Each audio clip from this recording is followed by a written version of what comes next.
Oi pessoal, tudo bem com vocês? Sejam bem-vindos de volta ao canal. Para quem não me conhece, o meu nome é Bruno Vilas e eu conto casos criminais reais aqui na internet. E se você está chegando por aqui agora e ainda não é inscrito no canal, eu já te convido a se inscrever no canal e ativar o sininho para não perder as notificações. Porque assim, todas as vezes que eu publicar um vídeo novo, o YouTube te avisa e você corre aqui para assistir comigo. Eu te convido também a me seguir nas redes sociais, porque por lá eu tô sempre interagindo com vocês. Mas agora vamos pro que interessa e bora pro caso de hoje.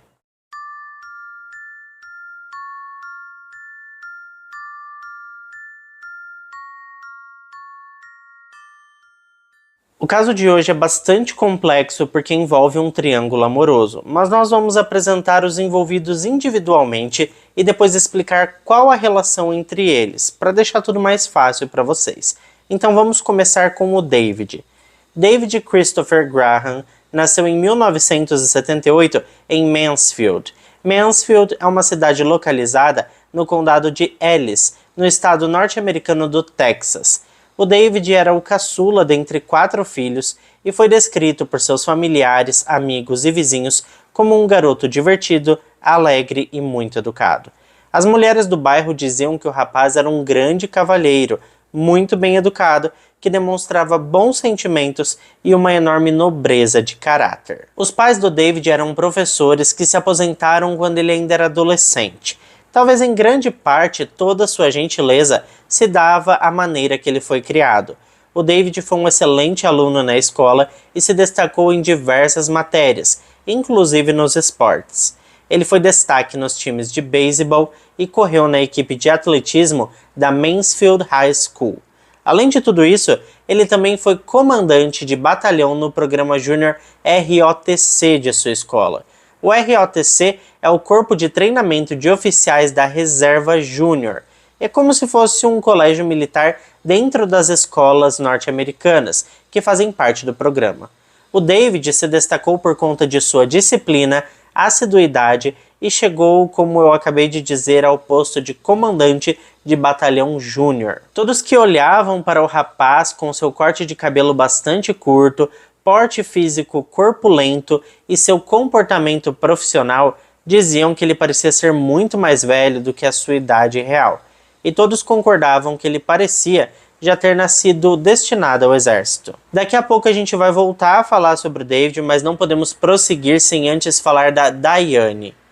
A Diane Michelle Zamorra nasceu no dia 21 de janeiro de 1978 em Crowley. Crowley é uma cidade localizada no condado de Johnson, também no estado norte-americano do Texas. Além de morarem no mesmo estado, a Diane era apenas alguns meses mais velha que o David. A Diane era a filha mais velha de um eletricista de alta tensão e uma enfermeira que trabalhava no hospital local. Durante toda a sua infância e também adolescência, ela sempre foi uma garota muito quieta e reservada. Ela foi criada dentro de um lar bastante religioso e foi instruída por seus pais que ela estava o tempo todo sendo observada por uma entidade superior e desaprovadora. Por isso, ela teve diversos problemas de relacionamento e as poucas colegas que ela teve disseram em entrevista mais tarde que era muito difícil se aproximar da jovem porque ela temia que as pessoas estivessem se aproximando dela apenas para enganá-la e desviá-la do caminho do Senhor. Seus professores observaram que, além de ser bastante quieta e disciplinada, a garota raramente utilizava maquiagem. Pessoal, não sei se vocês perceberam, mas eu tive que trocar aqui de camiseta, porque aquela camiseta estava com um cheiro muito forte de amaciante, e eu tenho rinite, sinusite, tudo com it que vocês podem imaginar, e eu já estava tendo uma crise aqui, então eu tive que parar um pouquinho, trocar de camiseta e voltar para terminar de contar o caso para vocês, mas vamos lá. A Diana focou todas as suas energias nos estudos e, além de ser muito cuidadosa com quem se relacionava, ela evitava os esportes ao ar livre ou qualquer atividade que expusesse muito de seu corpo. A Diana estava sempre dizendo que os meninos da escola eram muito imaturos e que ela já estava em outro patamar. Ela estudava na Crowley High School e passou a ser membro da National Honor Society quando chegou no ensino médio. E também pertencia a vários clubes de sua escola. A National Honor Society, gente, de forma assim bastante resumida, tem por objetivo reconhecer alunos do ensino médio que atendem a altos padrões acadêmicos. A organização foi fundada em 1921 e hoje mais de 1 milhão de estudantes participam do programa, que também é conhecido pela sigla NHS. É tipo um programa dos melhores alunos do ensino médio, sabe? O programa oferece bolsas de estudo nas melhores universidades do país, então é uma ótima oportunidade para aqueles alunos que têm interesse em continuar estudando e seguir com a sua vida acadêmica. A Daiane, pessoal, era uma jovem bastante disciplinada, como já deu para perceber, né? E ela tinha ambições militares também. Ela conversou com seus pais e deu a notícia de que quando se formasse no ensino médio, ela pretendia estudar na Academia Naval em Anápolis, no estado de Maryland. Daiane Zamora e David Graham tinham muito em comum. Ambos eram esforçados, estudiosos e queriam seguir carreira militar.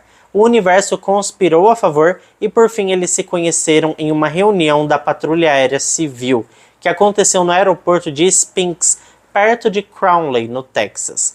Naquela altura, ambos tinham 14 anos de idade. A Daiane contou toda animada para o David que queria ser astronauta, e ele retribuiu o entusiasmo contando detalhes de como se tornaria um piloto famoso e reconhecido internacionalmente. Os dois tinham sonhos bastante ambiciosos e mantiveram contato pelos próximos anos. E por fim o David criou coragem e pediu a jovem em namoro. Mas isso aconteceu mais ou menos 3 anos depois, em meados do ano de 1995. Nessa altura, gente, tanto a Daiane quanto o David estavam no ensino médio, e ambos estavam com 17 anos de idade. Lembra que eu falei para vocês que a Daiane não estava fazendo ensino médio comum, mas que era uma estudante de honra daquele programa lá de jovens prodígios? Pois bem, acontece que o David também foi selecionado e também era um estudante de honra, mas enquanto a Daiane era aluna da Crowley High School, o David era aluno da Mansfield High School. Mais ou menos 40 dias depois que os jovens anunciaram o namoro, eles fizeram um jantar com as duas famílias para dar a notícia de que ficariam noivos. O projeto do casal era de se casar logo que terminasse a faculdade, por volta do ano 2000. Os dois estavam muito felizes e animados e as suas famílias não viam a hora de fazer a união desse casal de jovens inteligentes e talentosos, que tinham um futuro brilhante e promissor pela frente. Mas conforme as semanas foram passando, os familiares e amigos perceberam que aquela relação entre os dois estava ficando bastante tóxica. A Daiane era muito ciumenta e controladora, e muito pelo fato de ter vivido por toda a sua vida com regras bastante rígidas, ela meio que ficava pegando no pé do David. E ele, obviamente, não gostava muito disso e achava que a família dela era meio exagerada, e por fim as brigas não demoraram a começar. A Daiane foi ficando cada vez mais obsessiva e chegou a fazer com que o namorado desistisse de alguns empregos, alegando que estava atrapalhando o namoro dos dois. Os pais da jovem disseram que era impossível conversar com ela por 5 minutos sem que ela mencionasse o nome do namorado ao menos umas 10 vezes. Quando questionada por seus familiares e amigos, ela sempre dizia que o seu amor pelo David não era um amor comum, mas sim um amor puro e verdadeiro. E é nesse momento que eu preciso apresentar para vocês uma outra pessoa aqui nesse caso. Adrienne Jessica Jones nasceu no dia 18 de junho de 1979 na cidade de Mansfield, no Texas. Ela era filha do casal Linda e Bill e tinha mais 2 irmãos. Vocês já devem ter notado a coincidência, mas sim, ela morava na mesma cidade que o David e naturalmente começou a frequentar a mesma escola que o rapaz. Mas a Adrienne era uma pessoa totalmente diferente da Daiane. A jovem recebeu o apelido de AJ por seus amigos e familiares, e na verdade ela era bastante estudiosa, viu gente? Mas tem um detalhe, além de muito inteligente, ela era popular. Ela também entrou para o tal programa de alunos prodígio e começou a estudar no ensino médio na escola Mansfield High School, a mesma escola onde o David estudava. Não existia uma pessoa sequer que não conhecesse a Adrienne, tanto na vizinhança onde a sua família morava, quanto na escola onde ela estudava. A garota era mesmo muito conhecida. Ela estava envolvida em todas as festas da escola, sempre era convidada para festas fora do colégio e era uma amante assumida dos esportes em geral. Algumas pessoas diziam que a Adriane era uma socialite do ensino médio. Ela era muito elogiada por seus professores e, ao contrário do que se pode imaginar, os alunos em geral gostavam bastante dela. Ela não era o tipo de pessoa que precisava humilhar os outros para se sentir melhor. Ela era uma pessoa carismática que conseguia conquistar facilmente a confiança das pessoas. E tinha um jeito bastante político de atrair os outros para si. Ela ia usando as pessoas conforme seus interesses, mas no final das contas, todos gostavam de estar por perto e de servi-la. Muitos professores comentaram que ela tinha um espírito de liderança que fluía naturalmente. Ela liderava e influenciava as pessoas à sua volta com uma facilidade inacreditável. Eu acho que nos dias de hoje ela seria, sei lá, uma influenciadora digital, uma grande celebridade. Bom, a Adriane era o oposto da Daiane, até mesmo no modo de se vestir e de se arrumar. Ela perdia horas na frente do espelho se maquiando e arrumando seus cabelos. E isso acontecia diariamente. Ela gostava de se arrumar para ir para a escola, e não somente quando era convidada para eventos. Quem conheceu a jovem garantiu que ela nunca saiu na rua sem se maquiar e estar toda arrumadinha. Como eu acabei de dizer, a jovem adorava os esportes, e conforme o tempo foi passando, seu corpo foi se desenvolvendo e criando uma forma que agradava bastante os garotos do colégio. E com isso, a jovem era constantemente elogiada, e semanalmente ela recebia diversos convites indiscretos. Ela lidava muito bem com isso e aproveitava seus dons para brincar com os garotos e depois descartá-los. Uma das amigas da jovem disse em uma entrevista mais tarde que ela era uma grande paqueradora, mas que gostava de pôr os meninos à prova e fazia com que eles fizessem de tudo para ela e depois falava que não queria nada com eles. Na verdade, ela frequentemente fazia isso com os garotos mais descolados do colégio, que naturalmente eram os garotos que todas as meninas queriam uma chance. Mas com a Adriane era meio diferente. Ela inicialmente fingia interesse, e quando os garotões achavam que ela estava no papo, ela dava um fora neles. Apesar de tudo isso, foi relatado que ela teve diversos namoros de poucas semanas, e que dava preferência aos estudos e pensava muito no seu futuro. Assim que entrou no ensino médio, os pais da jovem começaram a pegar mais no seu pé. Ela foi proibida de falar ao telefone após as 22 horas e todas as vezes em que ela ia ao cinema com suas amigas, ela precisava apresentar o ticket do ingresso para seus pais assim que chegasse em casa de volta. Seus pais proibiram também que ela voltasse para casa após as 9 horas da noite nos finais de semana.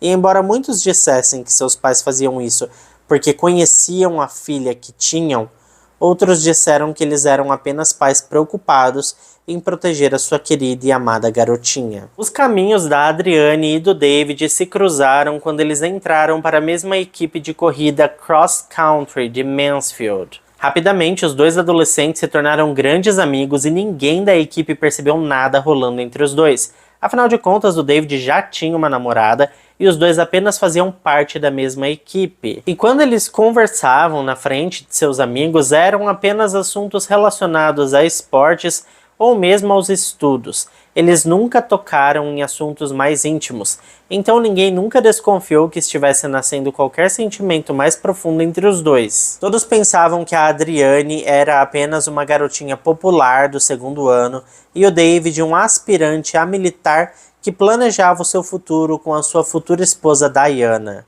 Entretanto, tudo mudou no final do ano de 1995. No primeiro final de semana de 1995, aconteceu um encontro de atletismo em Lubbock, uma cidade ainda no estado do Texas. E é evidente que tanto a Adriane quanto o David participaram desse evento. Eles supostamente se sentaram juntos, tanto na ida quanto na volta, e algumas testemunhas disseram tê-los visto conversando durante toda a viagem. Eles pareciam alegres, rindo e se divertindo. Na verdade, eles pareciam completamente apaixonados um pelo outro. Por outro lado, muito tempo depois, em depoimentos aos policiais, alguns colegas tanto do David quanto da Adriane disseram que não viram os dois conversando, e não notaram nenhuma aproximação entre eles. O fato é que assim que o casal David e Diane teve sua primeira briga após o evento, o David gritou para ela que ele e a Adriane tinham se divertido muito no evento, e que quando o evento acabou no dia 4 de novembro de 95, a equipe de atletismo voltou para Mansfield, e então a Adriane pediu para que ele desse uma carona para ela até a sua casa. Assim que o David percebeu a cara de decepção da Diane e o quanto ela estava ficando chateada e nervosa com essa suposta confissão, ele continuou gritando e disse que não tinha sido só isso não, que na verdade eles não tinham ido diretamente para a casa dela, mas no meio do caminho ele estacionou atrás de uma escola e ambos tiveram relações íntimas ali dentro do carro. É óbvio que a Diane ficou completamente maluca ao ouvir isso. Ela queria voar na garganta do David. Bom, a verdade é que a Diane não sabia, mas o seu príncipe encantado tinha inventado tudo aquilo para deixá-la irritada e com ainda mais ciúmes dele. O fato é que, alguns dias depois, Adriane Jessica Jones foi dada como desaparecida. O corpo da Adriana foi encontrado em um campo aberto perto do Joe Paul Lake no dia 4 de dezembro de 95. As análises do patologista forense apontaram que não havia indícios de que ela tinha sofrido abuso íntimo. O que ficou claro foi que ela tinha levado um tiro no tronco e estava ainda com uma lesão traumática contundente na cabeça. O profissional escreveu ainda em seu relatório que o atirador estava a poucos metros da jovem quando puxou o gatilho. Havia ainda um segundo disparo que acertou a vítima no meio do rosto, entre os seus olhos. As autoridades abriram uma grande investigação e o caso chocou toda a cidade. Mas parecia um caso bastante difícil de solucionar. Afinal de contas, ela era muito querida e não tinha inimigos. Enquanto o processo de investigações acontecia, o David foi aceito e ingressou na Academia da Força Aérea dos Estados Unidos, em Colorado Springs. Já a Diane, por outro lado, também atingiu o seu objetivo e foi para a Academia Naval em Annapolis, no estado de Maryland. O tempo foi passando e cada um dos dois levou sua vida adiante. Ao mesmo tempo em que as autoridades investigavam o assassinato da Adriane, a Diane era atormentada por sua própria consciência. Ela sentia que precisava se libertar, e somente a verdade poderia fazer esse trabalho. Com isso, alguns meses depois ela acabou confessando o assassinato para algumas colegas. Essas garotas não acreditaram nela, disseram que ela era louca e que gostava de aparecer. Mas então ela acabou contando a mesma coisa para suas duas colegas de quarto, que levaram a confissão adiante e notificaram as autoridades da Academia Naval. Os oficiais imediatos contataram a polícia de Grand Prairie, que entrou em contato com os investigadores do caso da Adriana Jones. Por fim, no dia 6 de setembro de 1996, Diane Zamora e David Graham foram acusados pelo homicídio e presos preventivamente na prisão do condado de Tarrant. E esse caso, pessoal, tá me lembrando muito o caso da Daniela Pérez. Vocês não acham isso, não? O David passou por um exaustivo interrogatório de mais de 30 horas e acabou confessando que tirou a vida da Adriane. Na sala ao lado, a Diane também confessou o crime enquanto era ouvida pelas autoridades. Inicialmente, ambos deram mais ou menos os mesmos detalhes sobre como teria acontecido o ataque. Eles disseram que a Adriane foi morta porque teve relações íntimas com o David. Disseram ainda que ela foi levada para um lago e atingida na cabeça pela Diane e baleada 2 vezes pelo David. Algum tempo depois, os dois mudaram suas versões. O David se defendeu dizendo que não foi o culpado pela morte da vítima, mas que apenas encobriu o crime. Já a Diane também mudou de ideia agora e acusou o David de ter feito tudo sozinho. Quando os policiais cumpriam os mandados de buscas nas residências dos acusados, eles encontraram uma pistola no sótão que podia ser acessada passando pelo quarto do David. No total, a polícia investigou o caso por quase 9 meses. Os investigadores concluíram que o tal encontro sexual entre o David e a Adriane nunca aconteceu. Eles esclareceram que a morte da Adriana foi à toa, sem motivo algum. O David tinha mentido sobre esse encontro apenas para deixar a Diana brava e enciumada. Se ele tivesse falado a verdade logo na sequência, provavelmente a Adriane estaria viva ainda. Após essa declaração dos investigadores, o David decidiu abrir a boca e contar a verdade. Ele disse que sua declaração inicial era a verdadeira e que tinha mudado sua versão por orientação do seu advogado. Inclusive, ele contou em detalhes o que realmente aconteceu com a Adriane. Por volta das 10h30 do dia 3 de dezembro de 95, o David ligou para a Adriane e marcou um encontro. Sem o conhecimento de seus pais, a Adriane fugiu de casa naquela noite para sair com o David, que estava esperando em seu carro no final da rua. O rapaz dirigiu até uma estrada deserta e a Daiane estava escondida no porta-malas do carro, bem à la Daniela Pérez mesmo, né? O plano original era que a Daiane aparecesse atrás da Adriane e quebrasse o seu pescoço. O David deveria ajudar a despejar o corpo em um lago próximo, com pesos amarrados ao corpo da vítima, para que ela afundasse. Mas as coisas não saíram como planejado, isso porque quando a Daiane agarrou a Adriane, ela lutou com a sua oponente. Vale lembrar que a Adriane praticava esportes, então ela estava acostumada a se mover rapidamente e tinha bastante força. Foi então que o David tentou quebrar o pescoço da Adriane, mas também não deu certo. A Daiane então atingiu a vítima na cabeça com um peso, mas a jovem milagrosamente conseguiu sair do carro e fugiu. O David então pegou sua arma e saiu em busca da vítima. Assim que a avistou, ele atirou 2 vezes em sua direção. O casal de monstros, na sequência, se livrou das roupas ensanguentadas e foram embora para casa. Bom, e como nós já sabemos, o corpo da Adriane Jones foi descoberto no dia seguinte por um fazendeiro dono da terra onde o seu corpo estava. Um dos detalhes mais insanos desse caso foi que os dois tinham acordado que aquele assassinato serviria para purificar o amor que eles tinham um pelo outro. Era tipo uma prova de amor que tinha o objetivo de selar para sempre o que eles sentiam um pelo outro. Bizarro, né, gente? O julgamento da Daiane Zamorra começou em fevereiro de 98, em Fort Worth, e teve duração de quase 2 semanas. A mãe da Adriane, gente, conversou com a promotoria e pediu que a pena capital não fosse considerada para nenhum dos 2 acusados. Em seu momento de fala, a Daiane admitiu que esteve no local do crime, mas negou ter participado do assassinato. As colegas de quarto da Academia Naval, onde a Daiane estudava, estiveram no julgamento e testemunharam para a promotoria.